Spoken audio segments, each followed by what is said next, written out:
Somesh and friends అధికారాన్ని అడ్డం పెట్టుకుని తెలంగాణను ఎలా దోచుకోవచ్చనే నిరూపించిన ఆధారాలు ఒక్కొక్కటిగా బయటకొస్తున్నాయి.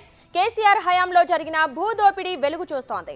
హైదరాబాద్ శివార్లలో రంగారెడ్డి జిల్లా యాచారం మండలంలో ఒకటి కాదు రెండు కాదు వందల ఎకరాలను కొనుగోళ్లు పేరుతో కొల్లగొట్టారు. రైతు బంధు పేరుతో 1,35,00,000 వరకు ప్రజాధనాన్ని తమ జేబుల్లో వేసుకున్నారు.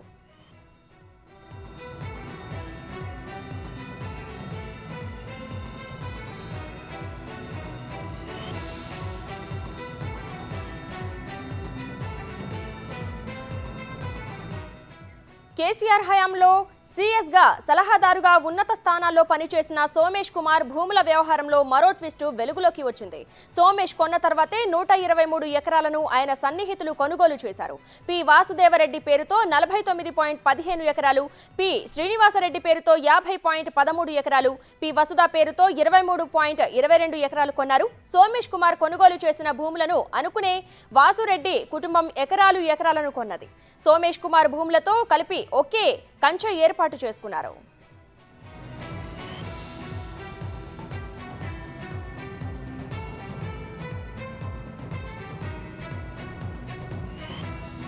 వాసుదేవరెడ్డి కుటుంబం 123 ఎకరాల కొనుగోళ్లపై అనుమానాలు వ్యక్తమవుతున్నాయి. సోమేష్ కుమార్ చెప్పడంతో వాసుదేవరెడ్డి కుటుంబం అక్కడ భూములు కొన్నారా, ఫార్మసిటీ వస్తుందనే సమాచారాన్ని లీక్ చేశారా? ఈ ప్రశ్నలు ఒక ఎత్తైతే సాగు చేయకపోయిన వాసుదేవరెడ్డి భూములకు రైతు బంధు నిధులు అందడం మరో దోపిడీకి నిదర్శనంగా చెప్పొచ్చు. సుమారు 1,35,00,000 రూపాయల ప్రజాధనం వాసుదేవరెడ్డి కుటుంబం అకౌంట్లోకి వెళ్లినట్లు చెబుతున్నారు. రాళ్లు, ముళ్ల కంపలతో ఉన్న భూములకు రైతు బంధు ఎలా ఇచ్చారనే ప్రశ్నలు వినిపిస్తున్నాయి.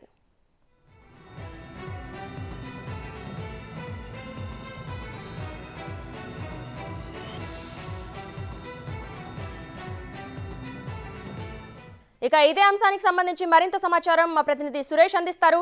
సురేష్, చెప్పండి, సోమేష్ అండ్ ఫ్రెండ్స్ అధికారాన్ని అడ్డం పెట్టుకుని తెలంగాణను ఎలా దోచుకోవచ్చో నిరూపించిన ఆధారాలు ఒక్కొక్కటిగా బయటకు వస్తున్నాయి. దీనికి సంబంధించి పూర్తి డీటెయిల్స్ ఏంటి సురేష్?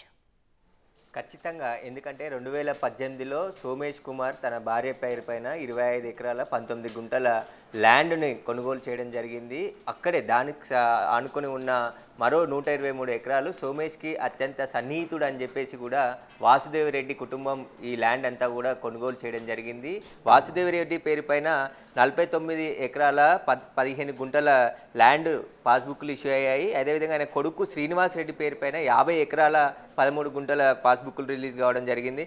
వసుధ పేరుతో, ఆయన కూతురు వసుధ పేరుతో కూడా 23 ఎకరాల 22 గుంటల భూమి ఉంది. మొత్తం 123 ఎకరాల భూమికి సంబంధించి పాస్బుక్లు ఇష్యూ కావడం జరిగింది. అందులో భాగంగానే వారికి రైతు బంధు కూడా పడింది. మొత్తం 150 ఎకరాలకు సంబంధించిన ల్యాండ్ ఒకే చోట ఉంటుంది. ఇదంతా కలిసి కొన్నట్టుగానే తేలిపోయింది. ఖచ్చితంగా వాసుదేవరెడ్డికి సోమేష్ కుమార్కి ఉన్న బంధం ఏంటిది, అసలు ల్యాండ్ ఎందుకు కొనుగోలు చేశారు, పూర్తిగా విచారణ జరిపించాలని చెప్పేసి కూడా డిమాండ్ చేస్తున్నారు. దీనికి సంబంధించి ఆధారాలు కూడా వారికి సంబంధించిన ఆధారాలని కూడా ప్రభుత్వం దృష్టికి తీసుకురావడం జరిగింది. దీనిపైన పూర్తి విచారణ జరిపించాలని చెప్పేసి కూడా సామాజికవేత్త నరసింహారెడ్డి డిమాండ్ చేస్తున్నాడు. దీనికి సంబంధించి ఎందుకంటే ఇక్కడ ఫార్మాసిటీ వస్తుందని చెప్పేసి అప్పుడు ఏదైతే ప్రభుత్వంలో కీలక పదవిలో ఉన్న సోమేష్ కుమార్కి ముందుగానే సమాచారం రావడంతోనే ఇంత ల్యాండ్ 150 ఎకరాల ల్యాండ్ ఒకే ప్లేస్లో కొనడానికి కారణం అదే ఉండొచ్చు అని చెప్పేసి కూడా ప్రభుత్వం అనుమానిస్తుంది. దీనికి సంబంధించి ఎందుకంటే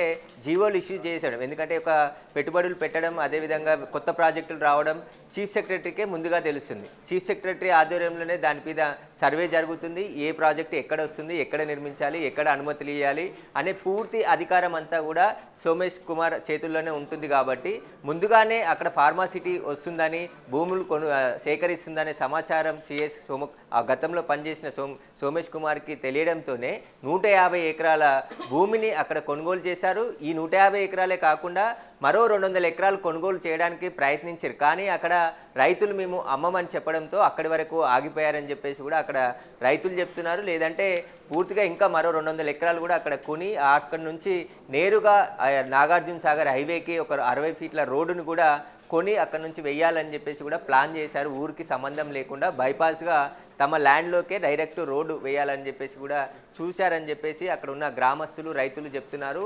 దాదాపు కోట్ల రూపాయలు చేతులు మారాయి. మొత్తం 150 ఎకరాలకు సంబంధించిన నగదంతా కూడా బ్లాక్ మనీ రూపంలోనే రైతులకి చెల్లించారు. ఏదైతే 2,50,000 ఎకరం అని చెప్పేసి డాక్యుమెంట్లో చూపిస్తున్నారో అది మాత్రమే బ్యాంకు ద్వారా ఇచ్చారు. మిగతా సురేష్, సోమేష్ కుమార్ ఆర్జన వెనుక గత ప్రభుత్వం అండదండలు ఉండటం వల్లే జరిగిందన్న విమర్శలు అయితే వస్తున్నాయి. రావడానికి గల కారణాలేంటి సురేష్? ఖచ్చితంగా గత ప్రభుత్వం సోమేష్ కుమార్కి చాలా ప్రాధాన్యత ఇచ్చింది. అందులో అనుమానం ఏమి లేదు. ఎందుకంటే ఆయన చాలా కీలకమైన పదవిలో ఉన్నారు. అదేవిధంగా రెవెన్యూ శాఖ స్పెషల్ చీఫ్ సెక్రటరీగా 5 సంవత్సరాలు పనిచేశాడు. దానికి సంబంధించి మళ్ళీ చీఫ్ సెక్రటరీగా అయిన తర్వాత కూడా రెవెన్యూ డిపార్ట్మెంట్ని తన దగ్గరే ఉంచుకోవడం జరిగింది. తానే పూర్తిగా పర్యవేక్షించాడు రెవెన్యూకి సంబంధించింది. తెలంగాణలో పూర్తిగా రెవెన్యూ వ్యవస్థ అంతా కూడా సోమేష్ కుమార్ చేతిలో ఉంది కాబట్టే ఎక్కడ ఎలాంటి భూములు ఉన్నాయి, ఎక్కడ ఎలా కొనుగోలు చేయాలనే కారణంతోనే ఇవన్నీ కూడా కొనుగోలు చేసినట్టు తెలుస్తుంది. దీనికి సంబంధించి పూర్తి దర్యాప్తు కొనసాగాలని చెప్పేసి కూడా చెప్తున్నారు. ఎందుకంటే 150 ఎకరాలు అంటే ఎన్ని కోట్ల రూపాయలు దీనికి చెల్లించారు. దాదాపు ఎకరం 20 లక్షల వరకు కూడా ఉంది 2018లో అని చెప్పేసి అక్కడ ఉన్న రైతులు, రియల్ ఎస్టేట్ వ్యాపారులు చెప్తున్నారు. ఇప్పుడు ఎకరం 50 లక్షల నుంచి 60 లక్షల రూపాయలు ఉందంటే 150 ఎకరాలకి ఎన్ని కోట్ల రూపాయలు అవుతాయి, అవన్నీ ఎలా చెల్లించారు, దీనికి సంబంధించి పూర్తి దర్యాప్తు కూడా కొనసాగించాలని చెప్తున్నారు. సోమేష్ కుమార్కి సంబంధించి ముందుగా, ఎందుకంటే ఫార్మాసిటీకి సంబంధించి గత ప్రభుత్వం కొన్ని వందల ఎకరాలని స్వాధీనం చేసుకోవడం జరిగింది, సేకరించారు భూమి. ఆ భూమి పక్కనే దానికి ఎగ్జాక్ట్గా ఒక 1/2 కిలోమీటర్ అంటే సర్వే నెంబర్ల తేడాతోనే ఈ ల్యాండ్ అంతా కూడా కొనుగోలు చేశారు. అక్కడ ఫార్మాసిటీ వస్తే దానికి అనుబంధంగా వేరే ఒక ప్రాజెక్టును తీసుకొచ్చి అక్కడ నిర్మించాలని చెప్పేసి కూడా ప్రతిపాదనలు చేసినట్టు చెప్తున్నారు. అక్కడ గతంలో ఉన్న ఆర్డీఓ అదేవిధంగా ఎంఆర్ఓ కూడా సర్వే చేశారని చెప్పేసి కూడా గ్రామస్తులు చెప్తున్నారు. ఇప్పుడు ప్రభుత్వం మారింది కాబట్టి ఇదంతా ఆగిపోయింది. లేదంటే ప్రభుత్వం మళ్ళీ వాళ్ళ బీఆర్ఎస్కి సంబంధించిన ప్రభుత్వమే వచ్చుంటే ఇక్కడ ఫార్మా కంపెనీ వచ్చేది, దానికి అనుగుణంగా వీళ్ళ ఆస్తుల విలువలు కూడా పెరిగాయి అని చెప్పేసి కూడా అక్కడ ఉన్న గ్రామస్తులు చెప్తున్నారు. ఆ సర్వే అప్పటికి ఆగిపోయింది. ఇప్పుడు ల్యాండ్ యథాస్థితి కొనసాగుతుంది. కానీ అక్కడ చెట్లు గుట్టలు ఉన్న ల్యాండ్కి ఇంత డబ్బులున్న వాళ్ళు, ఈ వాసుదేవర్ రెడ్డి ఒక రియల్ ఎస్టేట్ కంపెనీకి అధిపతి అని కూడా తెలుస్తుంది. ఆ సోమేష్ కుమార్కి అత్యంత సన్నిహితంగా ఉంటాడు. వాళ్ళ కుటుంబం వీళ్ళ కుటుంబం అత్యంత సన్నిహితంగా ఉంటుందని చెప్పేసి కూడా నరసింహారెడ్డి చెప్తున్నారు. ఎందుకంటే రైతు బంధు అనేది పేదల ఏదైతే రైతు పండించే పంటకి రైతు బంధు ఇస్తున్నామని చెప్పి కూడా గత ప్రభుత్వం చెప్పింది.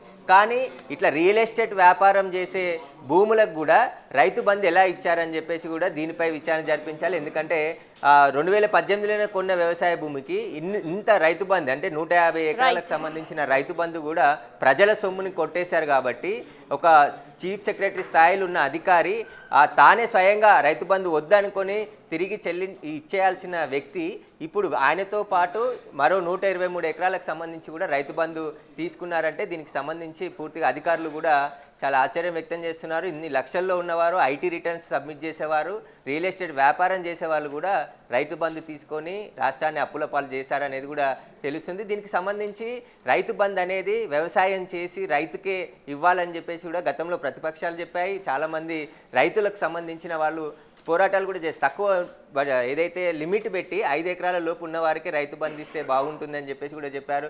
ఏకంగా మాజీ మంత్రి మల్లారెడ్డికి కూడా 600 ఎకరాలకు సంబంధించి రైతు బంధు పడ్డాయని చెప్పేసి కూడా ఆరోపణలు ఉన్నాయి. కాబట్టి వీటి రైతు బంధు పైన కూడా పూర్తి విచారణ జరిపించాలి. ఎవరైతే సాగు చేయకుండా రైతు బంధు పొందారో వాళ్ళందరి నుంచి కూడా ఈ డబ్బులు రికవర్ చేయాలని చెప్పేసి కూడా చెప్తున్నారు. Thank you Suresh.